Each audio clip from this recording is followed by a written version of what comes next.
kayaknya tinggal satu langkah lagi nih, Deddy Mulyadi masuk gelanggang itu. Dan dia akan merebut panggung gelanggang politik nasional itu dengan apa yang dilakukan sekarang. Jadi kalau misalnya sekarang tidak hanya orang Jawa Barat yang bicara soal Deddy Mulyadi, dengan kebijakan kontroversinya dalam tanda kutip, sekarang orang Sumatera Barat sudah mulai bicara soal Deddy Mulyadi. Sekarang orang Sulawesi sudah mulai bicara soal Deddy Mulyadi. Orang Kalimantan dan lain sebagainya sudah bicara soal Deddy Mulyadi. Sehingga tingkatan popularitas Deddy Mulyadi akan merangkak naik. Dan secara politik itu saya anggap wajar-wajar saja.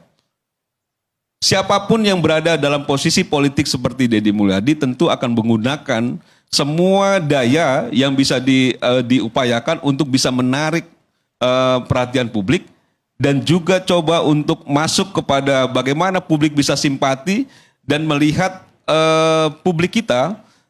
Menurut saya ya dari zaman ke zaman selalu publik kita itu senang dengan sesuatu yang cukup fenomenal. Jadi kalau orang tidak berpikir ini siswa-siswa yang nakal ini dimasukkan ke barak sama dia. Mungkin saya juga waktu sekolah dulu bisa masuk ke barak berkali-kali ini saya saking nakalnya gitu ya. Cuman memang itulah karakter yang memang dimiliki oleh Deddy Mulyadi yang mungkin juga tidak dimiliki oleh tokoh politik lainnya. Nah, bahwa memang akhirnya ini menjadi polemik, ada yang KPAI misalnya menyampaikan bahwa ini sebenarnya apa yang dilakukan oleh Deddy Mulyadi hanya sifatnya sementara untuk membangun karakter siswa-siswa nakal. Itu soal lain. Bahwa misalnya ada juga soal dinamika antara DPRD Jawa Barat dengan gubernurnya, itu soal lain. Tapi bahwa memang ada upaya Deddy Mulyadi untuk menaikkan strata politik dia sebagai tokoh politik nasional, ini yang rasa-rasanya bukan bahwa memang Pilpres di 2029 masih terlalu jauh. Mungkin Deddy Mulyadi tidak berpikir Pilpres 2029, tapi bahwa dia ingin melihat publik Indonesia atau rakyat Indonesia melihat bahwa dia sudah layak masuk dalam jajaran yang diperhitungkan menjadi pimpinan nasional ke depan. Entah 2029, entah 2034, entah tidak jadi sama sekali, tapi bahwa Deddy Mulyadi berhasil mengkreat jabatan dia sebagai Gubernur Jawa Barat sebagai untuk menstimulus dukungan publik sehingga dia bisa dikategorikan masuk dalam tataran tokoh politik nasional. Saya rasa itu dilakukan oleh Deddy Mulyadi dengan sangat baik pada sekarang ini. Dan orang terkaget-kaget ya karena belum sampai setahun. Mungkin Deddy Mulyadi menjabat sebagai Gubernur Jawa Barat sudah banyak sekali yang dilakukan yang dianggap kontroversi. Sampai dia dianggap bahwa mengikuti jejaknya Mulyono, misal jejaknya Pak Jokowi. Itu coba untuk masuk gorong-gorong dan lain sebagainya. Dan menurut saya selama itu memang masih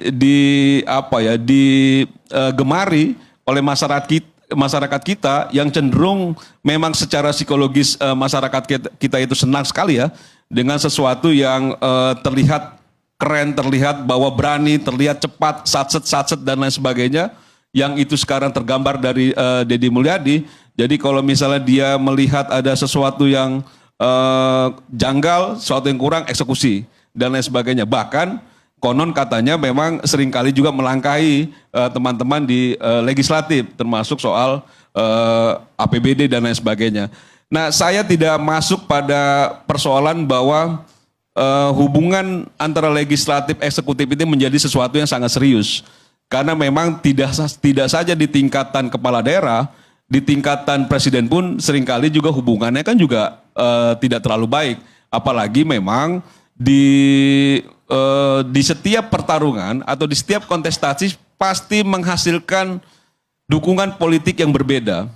Jadi kalau misalnya teman-teman dari fraksi PDI Perjuangan itu melakukan walkout, melakukan kritik, ya harusnya memang itu yang dilakukan sebagai partai politik yang bukan bagian dari Deddy Mulyadi.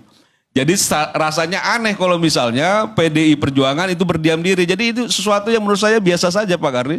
Sesuatu bukan yang luar biasa seolah-olah bahwa Deddy Mulyadi ini sudah melakukan pelanggaran yang sangat serius gitu. Tapi ini bagian dari dinamika politik kekuasaan yang ada di Jawa Barat. Dan bahwa kita juga memberikan ruang kepada Deddy Mulyadi untuk memperbaiki berbagai hal yang juga dirasakan oleh masyarakat Jawa Barat. ya itu juga harus kita apresiasi bahwa juga ada beberapa hal. Setidaknya memang ada upaya-upaya cepat dari Deddy Mulyadi untuk mengatasi persoalan-persoalan yang ada di Jawa Barat. Nah, persoalan bahwa memang nanti di 2029, 2034 bahwa dia memang akan mengikuti jejaknya Pak Jokowi atau tidak, saya rasa memang tidak bisa juga dibandingkan antara Pak Jokowi dengan Deddy Mulyadi dari segi proses politiknya. Dan juga karakteristik yang dimiliki kedua orang ini saya rasa agak berbeda. Latar belakang pun berbeda.